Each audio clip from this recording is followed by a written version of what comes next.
বাড়িতে তো মায়ের সঙ্গে ঝগড়া করে না খেয়েই চলে এলাম, আর এখন তো পেটের মধ্যে ইঁদুর ডাকছে। আরে কলা কেউ নেই। আরে কলাগুলো তো ভালোই করছে। আরে এটা আবার কিসের কাগজ? এগুলো জাদুই কলা। এই কলা যে খাবে ভেতরে সবকিছু সে বাইরে থেকেই দেখতে পাবে। তাই নাকি?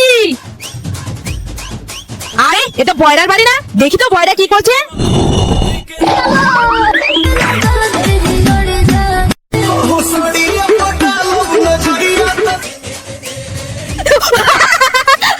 আরে আমি তো বয়রার আসল রূপটা দেখে নিলাম।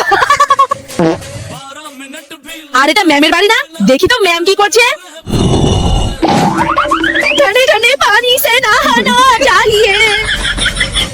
ছি, তার মানে ম্যাম স্নান না করে স্কুলে আসে আর বাজে গন্ধের জন্য আমাদেরকে দোষ দেয়। ছি।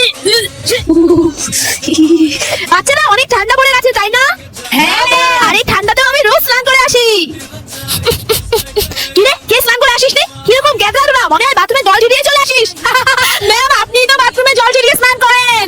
হ্যাঁ হ্যাঁ, কি না না, হায় ভগবান। গুদু, তুই টিফিনে কি এনেছিস? আমার মা আজকে আমাকে ফেভারিট জিনিস বানিয়ে দিয়েছে, তোকে আমি দিব না? এই টিফিনে কি এনেছি একটু দেখি তো। তার মানে গুদুর ফেভারিট টিফিন মুড়ি। তুমি কিভাবে জানলে আমার টিফিনে মুড়ি আছে? তো বন্ধুরা, আমি কিন্তু তোমাদেরকেও দেখতে পাচ্ছি। তোমরা কে কে আমাদের চ্যানেলকে সাবস্ক্রাইব করোনি? তো ঝটপট আমাদের চ্যানেলকে